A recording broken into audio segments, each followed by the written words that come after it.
Morning বন্ধুরা, আজকে হলো শুক্রবার আর শুক্রবার সকাল এখন হচ্ছে 5টা বাজে, মানে 4:30টার সময় আমি উঠেছি, এখন 5টা বাজে। তো আজকে হলো আমাদের বাড়িতে হলো সকালবেলায় উষা কীর্তন আছে। উষা কীর্তন বলতে ওই যে আমাদের সামনে যে মন্দির আছে, তো ওই মন্দিরে 1 মাস পর হচ্ছে অনুষ্ঠান, সেই জন্য 1 মাস আগের থেকে সকালবেলায় প্রতিটা বাড়ি বাড়ি মানে সৎসঙ্গ তো বিকালেরটাকে বলে, সকালেরটাকে উষা কীর্তন বলে, এটাই জানি আমি, এখন ডিটেলসে জানি না। তো যাই হোক, মানে সকালবেলায় আমাদের বাড়ির লোকজন আসবে, একটু ঠাকুরের নাম হবে আর কি। মানে প্রতিটা বাড়ি এক এক দিন হয়, আজকে হলো আমাদের বাড়ি। ওই জন্য সকাল মানে ভোর 4:30টার সময় উঠেও পড়েছি। আর তোমাদের সাথে একটু শেয়ার করে দিই যে এখানে কি কি দেখো জোগাড় করেছি। অনেক লোকজন আসবে ধরো, তো সেই অনেক না, ভোরবেলা তো অত হয় না, মোটামুটি আসবে। এখানে দেখো বাদাম ভিজিয়ে রেখেছি। এটা হলো একটা হাত ধোয়ার বাটি, মানে এটা সবাইকে হাত ধুতে মানে দিতে হবে, প্রসাদ দেওয়ার আগে একটু হাতটা ধোয়াতে হয় না। এটা হলো কাঠবাদাম ভেজানো আছে। এখানে ভোরবেলায় উঠে এখন আমি ছোলাটা সিদ্ধ করলাম, দেখতেই পাচ্ছ গরম, নুন দিয়ে কাঁচা লঙ্কা তেল দিয়ে ছোলা সিদ্ধ করেছি। এখানে দেখো 2 প্যাকেট মুড়ি আছে, মুড়িটা আর কি মুড়ি ছোলা এসব দেওয়া হবে। এ দেখো থানকুনি পাতা, এগুলো আমি সব একদম ধুয়ে মানে রাত থেকে ভিজিয়ে ঠিজিয়ে সব রেডি করে রেখেছি। এখানে আছে লাল বাতাসা, আর এখানে দেখো এই বাটিগুলো করে মানে ছোলা সিদ্ধ এগুলো দেওয়া হবে, যে চামচ আছে, আর এই ঠোঙা করে মুড়িগুলো দেওয়া হবে। আর এখানে প্যাকেটও আনিয়ে রেখেছি, প্যাকেটগুলোতে ভরে আর কি দেওয়া হবে, তাহলে মানুষের নিয়ে যেতে সুবিধা হবে। আর এখানে কিশমিশ আছে, কিশমিশটা কৌটে একবারে ঢেলে রেখেছি। আর এখানে হলো আলু সিদ্ধগুলো করে মানে এখন ছাড়ালাম। আর এখানে ধনে পাতা আর টমেটো আছে, তো এইগুলো এখন কাটতে হবে। তো সব কিছুই মানে প্রসাদ এখানে রেডি। আর এই দেখো এখানে কফিটা আনা হয়েছে, একটু কফি করব। আর এখানে হলো দুধটা চাপিয়ে দিয়েছি, মানে কফির দুধটা আর কি। তো এটা স্লো করে দিয়েছি গ্যাসটা, মানে হোক আস্তে আস্তে, আমি একটু অন্য কাজ করে নিই। আর আমি এখন যাব ঠাকুর ঘরে। তো সকালবেলায় দেখো আমি ঠান্ডা লাগছে বলে একটা শাল মানে চাদর গায়ে নিয়েছি, একটা শাড়ি পরে নিয়েছি সাদার মধ্যে। তো এখন হচ্ছে একটা গায়ে চাদরও নিয়ে নিয়েছি, ঠান্ডা। কি গো? হ্যাঁ, ব্যালকনিতে। তো চলো এখন আমি একটু ঠাকুরকে ভোগটা দিয়ে নিই, ভোগটা দেওয়ার পর তোমাদেরকে ঠাকুর ঘরটাও দেখাচ্ছি। আর এখানে দেখো আমার সকালবেলায় মানে ভোরবেলায় পুজো দেওয়া হয়ে গেছে, পুজোটা দিয়ে নিয়েছি, কারণ সবাই চলে আসবে, ঠাকুরকে ভোগ দিতে হয়। আর এখানে প্রণামীর থালাগুলো দিয়ে দিয়েছি। আর এই বাইরে ঘরটা মানে ঠাকুর ঘরের সাথে যে ঘরটা লাগানো, সেই ঘরে সব বাদ্যযন্ত্রগুলো, গান বাজনা হবে ধরো এখানে। আর সপ্তরঞ্জিগুলো পেতে দিয়েছি, যেই তো ঠান্ডার সময় তো আর নিচে বসা যাবে না, আর পাতলা চাদরেও হবে না, তাই মোটা মোটা সপ্তরঞ্জিগুলো পেতে রেখেছি, যাতে মানে সবার অসুবিধা না হয়। আর এই ঠাকুর ঘরেই মানে সৎসঙ্গটা হবে আর কি।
আর এখানে দেখো সবাই আর কি প্রার্থনা করা শেষ হয়ে গেছে, গান বাজনা চলছে আর কি।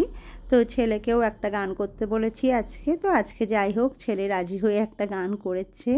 ও করে মাঝে মধ্যে, এখন বললে সবার সামনে, মানে করতে আগে একটু বড় হয়ে গেছে বলে লজ্জা পায়, তো এখন ঠিক আছে, এখন সবার মানে সব মামারা ওর আর কি দাদুরা হয়, ওর দাদুরা সবাই রিকোয়েস্ট করে তো করে, এখন নিজের থেকেই যায়। তো এখানে দেখো অনেক লোকই হয়েছে মোটামুটি, এত ভোরবেলায় অনুষ্ঠানে যে মানে এতজনও হয়েছে এটাও আমার কপালের ব্যাপার। আর সবাই এসেছে, আর একটা অনুষ্ঠান যাদের জন্য হয় তারাই যদি না আসে না, তখন মনটা খুব খারাপ লাগে আর কি। একটা আয়োজন করা হয় মানুষের জন্য, তারপর যে কোনো অনুষ্ঠান তো লোকের জন্যই করছি, সেখানে যদি লোকই না হয় তখন সেই অনুষ্ঠানটা যেন বৃথা হয়ে যায়। তো এখানে সবাই মোটামুটি এসেছে, মানে যারা আসে আর কি প্রতিদিনই ভোরবেলায়, তারা সব বাড়িতেই যায়। এবার দু একজন তো কম বেশি হয়ই, কোনো দিনও বেশি হয় কোনো দিনও কম হয়, সেটা আলাদা ব্যাপার। আমি যেমন মাঝে মধ্যে যাই মাঝে মধ্যে যাই না। আর এখানে তো কিছু কিছু মানুষ আছে এই 1 মাস ধরে মানে প্রতিদিন ভোরবেলায়, মানে ভোর মানে সেই 4টে থেকে বোধহয় মন্দিরে চলে আসে। তো এইটা ভালোও লাগে। আর গান বাজনা সকালে ঘুম থেকে উঠে একটা যে ঠাকুরের নাম কীর্তন করা, এই জিনিসটা তো ভালো, মনটাও ভালো লাগে দেখবে। আর এখানে দেখো মানে সব প্যাকেটগুলো আমরা এদিকে রেডি করেছি, আমি, আমার পাশে মাসি শাশুড়ি, ওর নাতি ছেলে, তারপর আমার ছেলে, মানে ছেলে বাটিতে সব প্রসাদগুলো ভরে চামচ দিয়ে রেডি করা, মানে বাটির মধ্যে ছোলা আলু, মানে কি বলবো, কিশমিশ বাদাম ঠাদাম কাঠবাদাম সব কিছু দিয়েছি। আর মুড়ি চানাচুরটা আলাদা করে আর কি ঠোঙাতে ভরে প্যাকেট করে দিয়েছি। তো অনেক প্যাকেটই সাজানো হয়েছে। এখানে দেখো কফি টফি সব বিস্কুট বার করে মানে সব রেডি করে রেখেছি, মানে নাম শেষ হবে কি একদম হুড়োহুড়ি করে লোক আর কি। ধরো সকালে মেয়েদের যেমন কাজ থাকে, তারা তো লেট করলে হয় না, তার জন্য সব কিছু একদম রেডি রেখেছি। এখানে হাত ধোয়ার বাটি, জল, মানে A to Z রেডি। এখন মানে নামটা শেষ হওয়ার অপেক্ষায় আমরা বসে আছি, মানে শেষ হলেই সবাইকে তাড়াতাড়ি করে দিয়ে দেব। আর সকালবেলায় এত কাজ, সবাই ধরো কাজে যাই, তার মধ্যে এসেছে এটাই অনেক। তো সব কিছু রেডি, শেষ হলেই মানে আমরা আয়োজনটা মানে করব।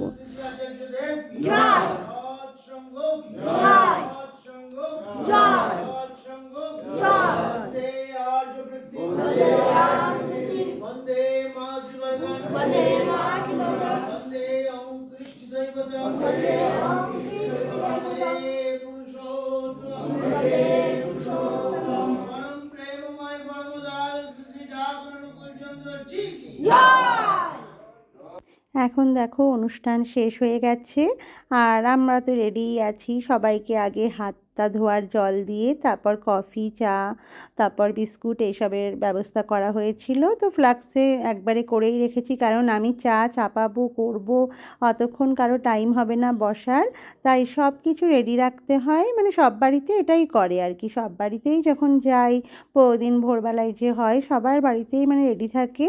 মানে অনুষ্ঠান শেষ হলেই একদম হাতে হাতে সব ধরিয়ে দিতে হয়, যাতে বেশিক্ষণ লেট না হয়। আর সবার চা কফি খাওয়া হয়ে গেলে, বিস্কুট দিয়ে খাওয়া হয়ে গেলে, মানে সবাই প্রসাদটা হাতে নিয়ে, অনেকে বসেও খায় যাদের টাইম থাকে, আর যাদের টাইম থাকে না তারা বাড়িতে আর কি প্যাকেট করাই থাকে, প্যাকেটে করে ভরে সবাই আর কি নিয়ে চলে যায়। তো বেশ ভালোই লাগে বাড়িতে এরকম একটা অনুষ্ঠান হলে, সকালবেলায় ঘুম থেকে উঠে ঠাকুরের নাম, এটা তো মানে খুবই ভালো লাগে। আগে কিন্তু আমি সত্যি ভোরবেলায় উঠতে পারতাম না, মানে এত কষ্ট হতো। এখন দেখো যবে থেকে বিয়ে হয়েছে, মানে এগুলো তো দেখছি শ্বশুরবাড়িতে এসে, তো করতে করতে অভ্যেস হয়ে গেছে। প্রতিটা বাড়িতে গিয়ে যখন দেখি সবাই এত আয়োজন করে, এত ভোরবেলায় উঠে মায়েরা এত কষ্ট করে মানে সব কিছু করে, তখন না নিজের মধ্যেও মানে সেই জিনিসটা চলে আসে। প্রথম প্রথম হয়তো সত্যি কথা বলতে এতটা ভালোও লাগতো না, পছন্দ করতাম না এসব সৎসঙ্গ, কারণ আমার তো বিয়ে হয়ে মানে তারপরে তো দীক্ষা নেওয়া ঠাকুরের। তো এখন সবারটা দেখতে দেখতে এখন নিজেও মানে সব কিছু ঠিকঠাক করতে শিখেছি, জেনেছি, মানে যত দিন যাচ্ছে আর কি তত জানতে পারছি। এগুলো কিন্তু ভালোই লাগে। মানে আগে কিন্তু এতটাও আমি মানে পারতাম না আসলে, ভোরবেলায় উঠে এগুলো আয়োজন করা, এগুলো মানে পারতাম না। তখন শাশুড়ি হয়তো হেল্প করতো, এখন আমি একাই কিন্তু সব পারি। আর এখানে এখন মানে সবাই চলে গেছে, জায়গাটা গুছিয়ে পরিষ্কার করে এসেছি। মানে পরিষ্কার বলতে ওই শতরঞ্জিগুলো তুলে ভাঁজ টাজ করে এখন রান্নাঘরে ঢুকে পড়েছি। তো চায়ের টাইম হয়ে গেছে, সবাই কফি টফি খেয়েছে সকালে, তাও মানে আমাদের টাইমে একবার সবাইকে খেতে হবে এরকম একটা ব্যাপার। মানে আমরা তো সকালে কফি খাই না, এবার আজকে সবার সাথে মিশে আর কি খাওয়া হয়েছে, কিন্তু তাও এবার যেটা পাতা চা হয়, যেটা এখানে দেখো এখন ভাতটা চাপিয়ে দিয়েছি, আর একদিকে ভাত হচ্ছে আর একদিকে হলো কড়াইটা সদ্য চাপিয়েছি, কারণ সকালে যেহেতু মুড়ি টুড়ি খেয়েই সব থাকা, মানে তার জন্য তাড়াতাড়ি রান্নাটা চাপিয়ে দিয়েছি। দুপুরে তাড়াতাড়ি ভাতটা শাশুড়িদেরকে দিয়ে দেবো। আর এখানে এখন চাল কুমড়োর শাক এনেছিল শাশুড়ি মন্দির থেকে, সেই শাকটা মানে কেটে আর কি জলে ভিজিয়ে রেখেছি। আর এখানে শাকের তরকারি, আলু পটল কাটা, আর এখানে ডাল ভিজানো। এই ডালের বড়ার মানে যে চাপড়ি বলে না, মানে একটু অল্প তেলে যেটা শিকে করে, তো ওই চাপড়ি দিয়েই ডালের বড়া, মানে ওই দিয়েই মানে শাকটা আর কি একটা কি বলবো থকথকে ভাবটা হয় ডাল বাটা দিয়ে যেটা করলে। তো এই সবজি দিয়ে আর এই ডাল দিয়েই করব। আর এটা হলো চাল কুমড়ো এনেছিল ওই মন্দির থেকেই, মানে চাল কুমড়োর শাক আর চাল কুমড়ো। তো চাল কুমড়োটা এখন নুন হলুদ দিয়ে চিনি দিয়ে একটু মাখিয়ে রাখবো, ওটা চাকচাক করে কেটেছি, ওটা ভাজা করব। আর এখানে আছে আলু আর ফুলকপি কাটা, এটা তোমাদের দাদাভাই বাড়ি আসার সময় মানে খেতে আসবে, তখন পনির নিয়ে আসবে, পনির দিয়ে একটু ঝোল ঝোল তরকারি করব। আর তোমাদের দাদাভাই যেহেতু আর কি পনির খেতে চায় না, মানে পনিরটা ওর পছন্দ না, তার জন্য ওকে একটু মুসুরির ডাল করে দেবো। আজকে শুক্রবার, সবারই নিরামিষ, আর আমরা মুসুরির ডালটা কিন্তু নিরামিষের দিন খাই, মানে আমাদের এই অনুকূল ঠাকুরের যারা দীক্ষিত তাদের মুসুরির ডাল খাওয়াটা চলে আর কি, ওটা নিরামিষের মধ্যেই পড়ে, তার জন্য মানে তোমাদেরকে বললাম। তো চলো এখন রান্নাগুলো করে নিই, পরে আবার কি করছি দেখায়। আর শরীরটা ভাল লাগছে না, আজকে অনেক ভোরবেলায় উঠেছি, একটুও বসতে পারিনি, পরপর মানে কাজ চলছেই। তো চলো এখন করে নিই, পরে আবার কথা বলছি। দেখো বন্ধুরা, এখন হচ্ছে রান্না বান্না স্নান সব কমপ্লিট হয়ে গেছে, এমনকি খাওয়াও হয়ে গেছে, আর ভিডিও করিনি। আর রান্নাঘরটার অবস্থা দেখো, এক একদিন হয় না মানে ভালো লাগে না আর কি, মানে রান্নাঘর রান্না করেই যে পরিষ্কার করব সেটা আজকে আর ইচ্ছেই হয়নি। এখানে দেখো আলু ফুলকপি পনিরের ঝোল আছে, এটা হলো মানে শেষ, আর অল্প আছে, মানে আমরা তো সব খেয়ে নিয়েছি, শাশুড়িদেরকে দেওয়া হয়ে গেছে, আমি ছেলে খেয়ে নিয়েছি। এটা হলো চাল কুমড়োর শাক, আর এখানে তো ভাত আছে, আর এটা হলো চাল কুমড়ো ভাজা। হলো এটাই রান্না। আর পুরো রান্নাঘরটা মানে সব ঘর পরিষ্কার, কিছু অগোছানো নেই, শুধু রান্নার গ্যাসটার মুছতে ইচ্ছা হয়নি, আর রান্নার জায়গাটাও একটু অপরিষ্কারই রয়েছে, মানে আর ইচ্ছা হলো না। আমি আর ছেলে খুব খিদে পেয়েছিল, স্নান করার আগেই মানে ভাত খেয়ে নিয়েছি। ছেলে আজকে চুলটা কেটে এলো, তো চুল কেটে এসে স্নান করে বললো মা খিদে পেয়ে গেছে, কারণ আজকে সকালে সবাই তো ওই মুড়ি ছোলা বাদাম এইসবই খেয়েছি, তার জন্য মানে একটু মানে খিদে তাড়াতাড়ি সব পেয়ে গেছে। কোনোদিনও সকালবেলায় মানে মুড়িটা তো খায় না। আর হচ্ছে এখানে হলো কিছু পরিষ্কার করতে আর ইচ্ছা হলো না, আবার একটা কাজ করেছি, বিশাল কাজ, মানে রান্না করতে করতে রেডি হয়ে একটু রিলস বানিয়েছি, মানে শাড়ি ঠাড়ি পরেই। মানে কি হয় বলো তো, বেশ দিনের আলোতে না রিলসগুলো ভালো হয়, যতই তোমার মানে রাতের আলো, যতই আলো দেওয়া হোক না কেন মানে ঘরের ভিতর, কিন্তু মানে সূর্যের যে আলো, আলোর তাপ, সে মানে ওতে মানে রিলসটা মানে ভালো হয়, আলোটা ভালো পাই।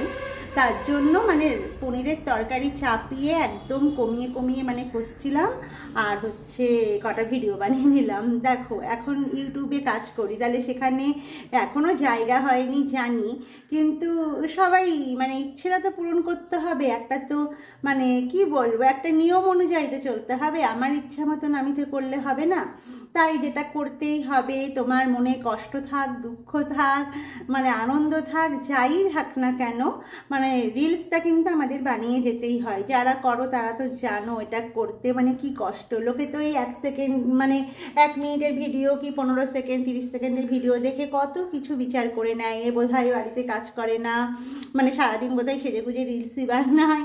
তো জানোই এটা, যারা আর কি ভিডিও করো তাদের যে কতটা কষ্ট আর কি। ফোনে দেখতে তো ভালো লাগে, কিন্তু পিছনে অফ ক্যামেরায় যে কত খাটনি, মানে রিলসের পিছনে অথবা ব্লগের পিছনে। তাই মানে রান্না করতে, কারণ আমার সময় হয় না। সত্যি কথা বলতে আমার সারা দিন থেকে রাত অবধি কখনোই সময় হবে না। ওই দুপুরবেলায় আমি একটু ঘুমাই, এবার বিকাল থেকে উঠে শাশুড়িদের চা দাও, এই একটু টিফিন করো, এই জল গরম করো, দুধ গরম করে দাও, এই রুটি তরকারি করো, মানে এই করতে করতেই আমার রাত 10টা বেজে যায়। আমার কখনোই সময় হবে না। তো যেদিন দেখি রান্না বান্না সব গুছানো হয়ে গেছে কমপ্লিট, মানে এবার শুধু রান্নাটা আর কি খুন্তিটা নাড়লেই হবে, তো গ্যাস কমিয়ে রেখে ওইদিকে একটু রেডিও হয়ে নিই। আর মেন হলো এখন শীত শীত, মানে ওই জন্য ঘাম ঠামের ব্যাপার নেই। গরমকালে এটা হয় না, রান্না করতে করতে যে একটু রেডি হয়ে ভিডিও করব, তখন তো খুব ঘাম হয়। আর এখন ঘাম ঠাম হয় না, এনার্জিটাও ঠিক থাকে, কষ্ট হয় না কাজ করতে, তাই একটু রেডি হয়ে সাইডে একটু ভিডিও করে নেওয়া যায়। তো চলো এখন একটু রেস্ট করি। তোমাদের দাদাভাই এলে, শুধু তোমাদের দাদাভাই মানে খেতে বাকি আছে, বাড়ির সবাই খেয়ে নিয়েছি। আর এখন একটু শোবো। আজকে ভোরবেলায় উঠে মানে খুব ঘুম পেয়ে যাচ্ছে। অত ভোরেতে উঠি না, 4টে সাড়ে 4টের সময় তো কোনোদিনও উঠি না, একটু পরে উঠি। আর চুলটা এখন খুলবো, একটা গামছা জড়িয়ে নেব, মানে ভেজা চুল তো, মানে একদম ইয়ে হয়ে গেছে, মানে শুকাতে হবে, বিছানায় শুলে আবার ঠান্ডা লেগে যাবে। আর এমনি 1:45 বাজে, এখন চুলটা আমার এমনিও শুকাবে না, তো পরে একটু হেয়ার ড্রায়ার দিয়ে শুকিয়ে নেবো। এখন একটু গামছা জড়িয়ে শুয়ে থাকবো। চলো পরে আবার কি করি দেখাচ্ছি। আর এখন সন্ধেবেলায় চলে এসেছি সন্ধে দিতে। আর সন্ধে দিয়ে মানে শরীরটা তো আর চলছে না। আজকে দুপুরে সত্যি কথা বলতে ঘুম হয়নি, মানে হয় না, ভোরবেলায় উঠেছি, ভেবেছিলাম দুপুরে অনেক ঘুমাবো, কিন্তু সেটা কখনোই হয় না। তোমাদের দাদাভাই আসতে লেট করে দেয়, তারপর ছেলে একটু মাঠে খেলতে যায়, এই বিভিন্ন ইয়েতে আমার আর মানে ঘুমটা হয় না। তো সন্ধেবেলায় প্রার্থনা করছি, প্রার্থনা করে সন্ধে দিয়ে এবার চা করব, রাতের রুটি তরকারি করব, সবই করতে হবে। তো এখন চাটা চাপাবো আর কি সন্ধে দিয়ে। তো ভাবলাম যে আগে সন্ধেটা দিয়ে নিই। আর আজকের ভিডিওটা আমি এখানেই শেষ করছি। তোমরা কে কে আমাদের ঠাকুরের দীক্ষিত একটু বলো তো কমেন্ট করে, আর অবশ্যই একটা করে জয়গুরু লিখো। তো চলো আজকের ব্লগটা আমি এখানেই শেষ করছি। ভালো লাগলে অবশ্যই পাশে থেকো। টাটা।